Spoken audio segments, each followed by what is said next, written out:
Bonjour à toutes et à tous et bienvenue dans ce nouveau numéro de Speaker News.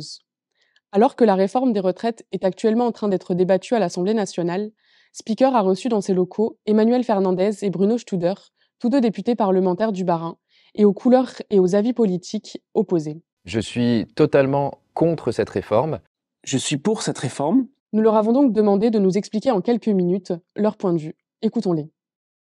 40 minutes, nous ne débattons pas des retraites. La parole est au gouvernement, il n'y a pas de suspension de séance. Nous y sommes, et quand bien même vous ne le voudriez pas, nous y sommes.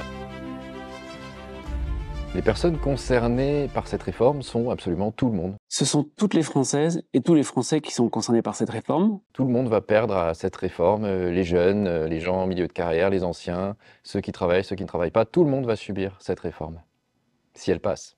Simplement parce qu'il s'agit de garantir un niveau de retraite élevé pour ceux qui sont à la retraite aujourd'hui et de garantir à ceux qui seront à la retraite demain, eh bien, tout simplement d'avoir une retraite.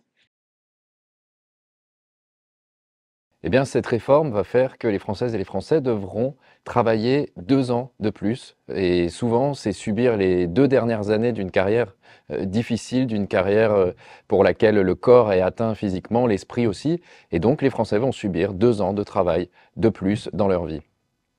Alors, elle va, c'est vrai, repousser l'âge à partir duquel la majorité des Françaises et des Français pourront partir à la retraite, puisqu'on va passer de 62 à 64 ans. Ça ne veut pas dire que tout le monde partira à 64 ans. Il y en a qui continueront à partir plus tôt. 40% à peu près des salariés pourront partir plus tôt. Il y en a qui continueront à partir plus tard, parce qu'ils sont rentrés dans la vie active plus tard, ou d'autres encore qui continueront à travailler une fois à la retraite, puisqu'on va là aussi essayer de faciliter ce qu'on appelle le cumul emploi-retraite. Alors, moi, cette réforme, il y a 2 grandes raisons. D'abord, je veux pérenniser ce qu'on appelle le système par répartition, c'est-à-dire que les actifs payent pour les retraites de ceux qui sont à la retraite. Et là, on a une équation qui est assez simple. Il y a de plus en plus de retraités par rapport au nombre d'actifs. La deuxième chose, c'est qu'on a eu pendant le Covid une réponse de l'État français absolument phénoménale, je crois. Tout le monde a pu continuer à toucher son salaire, même si les entreprises étaient fermées.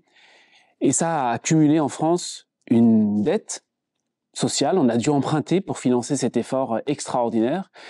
Et il s'agit aussi, pour l'avenir, de ne pas surcharger la dette en laissant filer le déficit du système de retraite.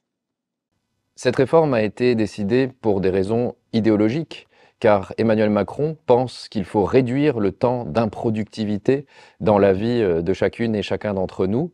Il pense que la retraite, c'est une sorte de cadeau pendant lequel on se reposerait de manière illégitime. Il pense qu'on doit produire de la valeur constamment. Nous pensons que la retraite ne doit pas être l'antichambre de la mort. C'est Ambroise Croizat qui le disait, le ministre communiste qui a mis en place la sécurité sociale en 1945. Donc, cette réforme est mise en place pour gâcher nos vies. Je suis totalement contre cette réforme, car le pseudo-déficit qui nous est indiqué pour justifier cette réforme, 12 milliards d'euros à l'horizon 2027, c'est rien du tout. Il y a 350 milliards d'euros qui sont versés tous les ans pour les retraites. C'est comme si on était en débit de 80 euros à la fin du mois si on gagne 2400, 2500. Il y a peu de monde qui gagne 2500 euros dans ce pays, moins de la moitié des gens. Mais en tout cas, contre cette réforme, parce que les 12 milliards, on peut les trouver ailleurs. Il y a dans ce pays 42 milliardaires qui possèdent plus de 550 milliards d'euros à eux tout seuls. Donc l'argent existe, il faut le chercher dans leur poche. Je suis pour cette réforme, pas parce qu'elle va me rapporter des voix, soyons clairs. Mais je suis pour cette réforme parce que, encore une fois, d'après moi, c'est la solution pour pérenniser le système de retraite par répartition, qui est un système de solidarité entre les générations. Et c'est vrai qu'il existe d'autres façons de trouver de l'argent, des taxes, des impôts, mais ce sont d'autres taxes et d'autres impôts pour financer d'autres solidarités. Je veux redire que le système de retraite, ce sont les actifs qui payent les retraites de ceux qui ont travaillé avant eux.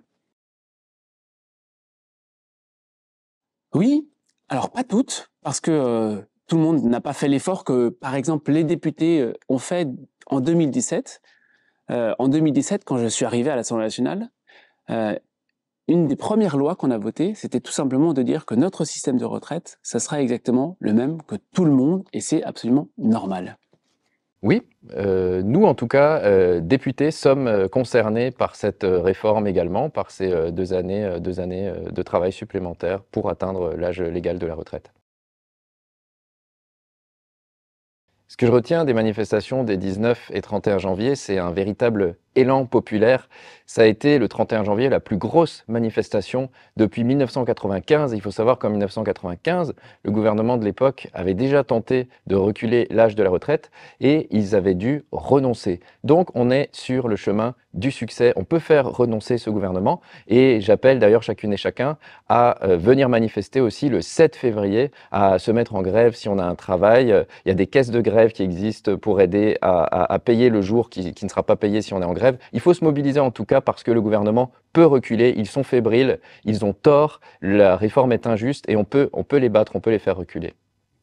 On retient toujours plusieurs choses. On retient d'abord l'importance de la mobilisation, et cette mobilisation est importante et il faut pas le nier.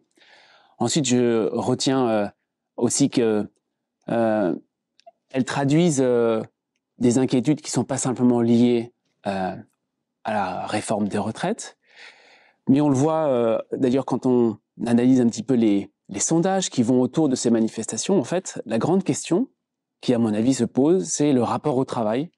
Parce qu'aujourd'hui, 70% des gens disent que pour eux, le travail, c'est avant tout quelque chose d'alimentaire, c'est-à-dire pas une chose dans laquelle ils pensent pouvoir s'épanouir.